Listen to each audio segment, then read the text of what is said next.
Assalamualaikum warahmatullahi wabarakatuh. Saudaraku muslimin dan muslimat dimanapun Anda berada, setiap ulama memiliki pemahaman mengenai ayat Al-Quran dan hadis Nabi yang berbeda. Dan masing-masing ulama memiliki alasan dan dasar yang kuat. Hendaknya perbedaan ini kita hormati. Bukan sebaliknya setiap yang berbeda dianggap lawan. Karena setiap amalan akan ada balasan dan kebenaran hanya di sisi Allah. Biarlah Allah yang menilai amalan kita.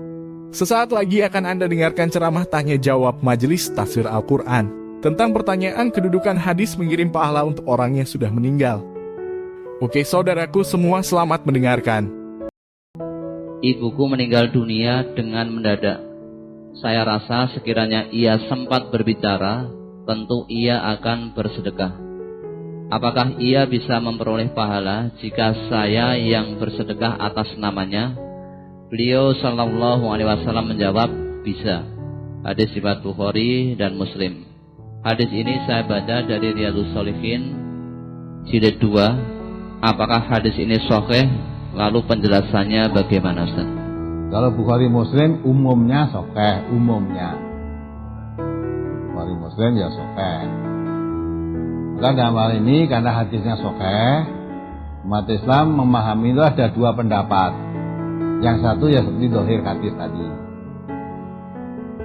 Ya, yang satu memahami tidak bisa karena sesuai dengan tuntunan ayat-ayat Quran. Coba dibaca surat An-Najm itu ayat 38 dan 39. Surat An-Najm nomor surat 53 ayat 38 dan 39. Allah taziru waziratu wizra ukhra wa allaisa lil insani illa ma sa'a. Yaitu bahwasanya seorang yang berdosa tidak akan memikul dosa orang lain, dan bahwasanya seorang manusia tiada memperoleh selain apa yang telah diusahakannya. Terus surat Fussilat ayat 46. Surat Fussilat nomor surat 41 ayat 46. Man amila sholihan fali nafsihi wa man asaa fa 'alaiha wa ma rabbuka bidzalamil lil 'abid. Barang siapa yang mengerjakan amal yang soleh, maka pahalanya untuk dirinya sendiri. Dan barang siapa yang berbuat jahat, maka dosanya atas dirinya sendiri. Dan sekali-kali tidaklah Tuhanmu menganiaya hamba-hambanya. Ya. Satu berdasarkan ayat itu, man amila sholihan fali nafsihi. Siapa beramal soleh, pahalanya untuk dirinya sendiri. Wa man asaa fa'alaiha, siapa berbuat dosa, dosanya ya untuk dipikul sendiri. Ya, wa laisa lil insan illa ma syaa. Manusia itu tidak akan memperoleh kecuali apa yang diperoleh itu apa yang diusahakan. Usahanya sendiri. Itu berdasarkan ayat itu. Maka kalau berdasarkan hadis yang ditanyakan tadi, pemahamannya ada dua pemahaman tadi dari kalangan umat Islam. Kalau sudah ada dua pemahaman begitu, ya tidak usah saling menyalahkan paham orang lain, mengeklaim pahamnya sendiri yang benar. Ya, sudah nanti Allah aja yang akan memberikan penilaian yang tepat. Apalagi kalau tadi kan yang kamu baca tadi, bahwa seorang laki-laki berkata kepada Nabi SAW, ibuku meninggal dunia dengan mendadak. Saya rasa sekiranya ia sempat berbicara, tentu ia akan bersedekah. Kan kira-kira ini. Ketika hidup tidak bersedekah, tahu-tahu mendadak mati. Nah, anaknya mengira mungkin andai kata matinya tidak mendadak, mungkin akan bersedekah. Padahal matinya tadi hari itu aja, sebelum mati dia hidup. Dia mati kan dia hidup. Dan ketika hidup kok tidak bersedekah. Bareng mati, anaknya tadi yang mengira, mungkin kalau ibu saya masih hidup, mungkin akan bersedekah. Gitu lah.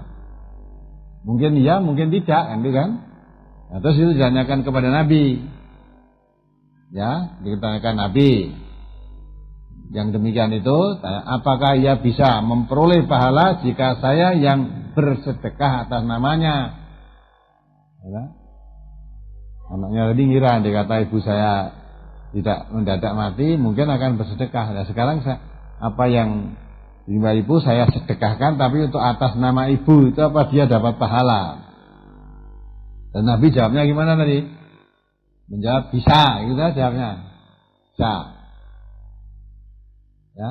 Lah, dari situ maka orang bisa bersedekah untuk niat ibunya sudah mati, bapaknya sudah mati, dasarnya hadis itu. Tapi kalau menurut Al-Quran dikatakan siapa berbuat baik untuk siapa? Dirinya sendiri. Ya, kalau orang mati sudah tidak bisa berbuat baik atau berbuat buruk, orang mati sudah tidak bisa, maka putus. Sudah. Lah anaknya kalau dia bersedekah tadi, menurut ayat itu yang dapat pahala juga anaknya itu sendiri. Anaknya yang dapat pahala. Namun kalau itu terjadi perbedaan paham, saling menghormati. Ya, monggo. Masuk haji itu kan, ada orang yang menghajikan orang tuanya yang sudah mati. Dasarnya yaitu tadi, haji orang mati. Kalau menurut ayat Quran, ya, orang sudah mati itu tidak punya kewajiban. Ya. Sebab rukun Islam itu untuk orang hidup. Haji salah satu rukun Islam. Itu pun wajib bagi orang Islam yang mampu. Mampu itu ada beberapa faktor. Mampu hartanya, mampu fisiknya. Hartanya mampu, fisiknya tidak mampu, tidak wajib. Ya, fisiknya mampu. Saudara-saudara itu mampu berangkat haji, tapi tidak ada dana untuk berangkat, tidak wajib. Dan orang mati ini fisiknya mampu enggak? Ubah wiraiso. Nah, terus hartanya mampu enggak? Harta sudah jadi miliknya hak ahli waris. Maka dari situ belum lagi pelaksanaan ibadah hajinya di sana. Namanya haji itu wukuf di Arafah. Orang sakit keras seperti apa, kalau dia berada haji sedang sakit di rumah sakit di sana, pas hari Arafah mesti dia dibawa, diwukufkan di situ. Tidak wukuf tidak sah hajinya. Sekarang wis mati dikubur lah kayak muka piye guys. Nah, maka itu namun demikian namanya itu beda pemahaman. Ya. Kalau kamu laksanakan itu silahkan. Bagi yang mengatakan tidak bisa, ya sudah. Jangan disalah-salahkan. Bab pengertian Nabi tanya apa dapat pahala? Bisa. Itu bisa juga beberapa kemungkinan. Beberapa kemungkinan. Ya. Untuk anak ini tadi, karena Nabi kadang-kala kalau ditanya tentang sesuatu agama, jawabnya kadang berbeda-beda. Karena melihat yang dihadapi siapa. Jadi Nabi pernah ditanya orang setelah dia masuk Islam ini, apa yang harus saya lakukan ya Rasulullah setelah saya Islam ini? Nabi mengatakan jangan bohong. Nah, lain waktu ditanya orang lain dikatakan apa? Jangan marah. Ya. Kalau orang tidak bisa memahami, ya Nabi itu gimana Pak? Pertanyaannya sama kok jawabnya beda. Saya tanya tadi jangan marah, yang itu jawabannya jangan bohong. Kalian kan nggak kena sing bener sing di. Ya, pada saat itu pendidikan mungkin Nabi melihat orang ini sukanya marah, maka ditanya ketika setelah dia masuk Islam apa yang harus dilakukan, jangan marah. Yang satu tadi suka bohong, nah tanya setelah jadi orang Islam ditanyakan pada Nabi apa yang harus dilakukan, jangan bohong. Ada lagi pertanyaan Nabi, siapa ya Rasulullah orang yang harus saya berbakti? Jawabnya Nabi gimana? Ibumu. Summaman. Kemudian siapa lagi? Ummuka. Nanti pindu. Terus kok ibumu terus. Genepi pertanyaan yang ketiga, summaman ya Rasulullah. Siapa lagi setelah ibu saya? Ibumu. Nanti ping telu. Urung marem sing teko itu, summaman. Siapa lagi? Baru summa abikum, ya. Abuka. Sama abuka. Tadi umuka terus abuka.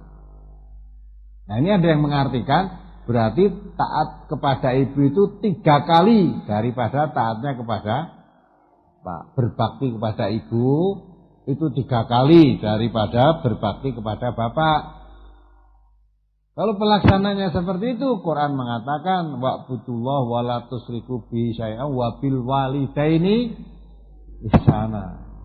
Kepada kedua orang tuamu, tidak dibedakan itu ayah atau ibu, kepada kedua orang tuamu. Nah mungkin tadi Nabi menjawab ibumu itu melihat orang yang bertanya kurang berbakti kepada ibunya. Anak sekarang umumnya kan ya begitu kan. Kalau dengan ibunya itu dikongkonis nyepelek ke. Wong ya sosok malah rawang sulan, malah nek mangsulan bentak. Ya. Ini sing dawuh bapake ya, katakanlah ora wani wangsulan ditandangi karo grundel. Nah, sebab takut kalau dengan bapak. Nah, Nabi mempunyai sifat fatonah, cerdik orang ini dengan ibunya kurang hormat. Maka sampai pertanyaan 3 kali jawabnya umuka terus jawabnya. Yang satu setelah 4 kali abuka bapakmu. Ya. Nah, ini memang ada yang menerangkan ya, ustadz atau siapa guru ada menerangkan berbakti kepada ibu itu 3 kali lipat lebih besar daripada berbakti kepada ayah. Itu kan dasarnya hadis itu tadi. Nah kita nggak bisa menerima begitu tuh. Dan namanya beda paham. Beda paham saling menghormati. Kalau kembali pada Al-Quran, ayah, ibu wajib kamu berbakti kepada keduanya. Maka kalau kamu sampai berdoa orang itu pun ya, orang kok mohonkan ampun kepada Allah untuk ibunya 3 kali, ayahnya 1 kali. Tidak begitu. Ya, Rabbighfirli wali walidaya warhamhuma itu keduanya kama rabbayani shaghiran. Kita mohon ampun pada Allah diri kita sendiri dan kedua orang tua ya bapak ibu dimohonkan oleh Allah kepada Allah ya, dan mohon kepada Allah supaya Allah mengasihi sayangi kepada ayah dan ibu warhamhuma, mengasihi sayangi kepada keduanya itu seperti beliau mengasihi sayang aku ketika aku masih kecil. Ya, masih kecil kan yang gendong saya terus ibu. Iya memang tugas. Bagian tugas itu. Nek bapakmu yang gendongi kowe terus ayahmu, ibumu gendong lah sing golek pangan sapa? Ibune kesel, paknya gendongan genti aku kesel. Nah, kesel lagi lho ini. Arep nyambut gawe, lha kok nek anak nangis aku kesel gendong sapa sing genteni. Ora iso kerja nanti jadinya. Nah itulah maka sabda Rasulullah itu kadang-kala mempunyai arah pertanyaan itu kepada yang bertanya itu bagaimana beliau membaca sifat-sifat orang yang bertanya. Lah untuk mendidik ini tekanannya untuk merubah perilaku orang yang bertanya tadi supaya betul gitu loh. Nah maka kembali pada pertanyaan itu. Ada 2 pemahaman, tidak saling menyalahkan dan saling menghormati. Jangan terus dianggap itu hadisnya sahih, tidak menerima hadis. Bukan tidak menerima hadis. Kalau olah-olahan begitu nanti kan kamu tidak menerima Quran kan gitu kan. Nah, terus paham mana yang memahami Nabi dengan memahami ini, paham mana? Bener di gitu loh. Apa yang dikatakan Nabi belum tentu kamu juga memahami kok. Iya enggak? Maka pertanyaan orang tadi pun ya, andai kata ibuku masih hidup mungkin akan bersedekah. Padahal sebelum mati itu hidup enggak? Hidup. Nah kenapa setelah mati baru kamu perkirakan andai kata hidup mau bersedekah? Kenapa kok tidak bersedekah ketika masih hidup tadi? Ya, kan bisa terjadi perdebatan itu. Nah, maka lebih baik ya sudah kamu memahami begitu, ya bersedekahlah untuk ibumu, berhajilah untuk ibumu, untuk apa ada silakanlah. Kenapa kamu hanya bersedekah untuk ibumu? puasa untuk ibumu, kok tidak sholat untuk ibumu? Ya, kalau haji untuk ibumu kan dah lah. Kalau apa itu sedekah untuk ibumu bisa tidak sholat untuk ibumu. Kalau ibumu sudah mati, kamu mengganti boleh ya disolatkan 5 kali sehari semalam. 1 sholat untuk diri sendiri, yang kedua sholat untuk ibu kalian mati. Padahal ajaran sholat ganteng orang mati itu nggak ada. Adanya menyolatkan orang yang sudah mati, disolatkan, bukan ganteni sholat. Disolatkan. Mengapa disolatkan? Karena sudah tidak bisa sholat. Dan dia orang muslim, maka disolatkan. Jadi sholatnya tadi bukan ganteni karena ibunya nggak sholat, wong sholatnya bukan rekaat-rekaatan kok. Ya, nah, itulah. Jadi perbedaan-perbedaan ini tidak usah dijadikan permusuhan. Tapi jadikan perbendaharaan ilmu pengetahuan. Oh ternyata ada umat Islam yang memahami begini, ada yang memahami begini, saling menghormati. Jangan dijadikan permusuhan, hanya beda paham. Hakikatnya yang benar itu nanti siapa? Yang menilai siapa? Allah. Yang menilai Allah. Demikianlah jawaban dari Dr. Andes Ahmad Sukino mengenai kedudukan hadis riwayat Bukhari dan Muslim tentang mengirim pahala untuk orang yang telah meninggal. Semoga menambah khasanah keilmuan kita. Wassalamualaikum warahmatullahi wabarakatuh.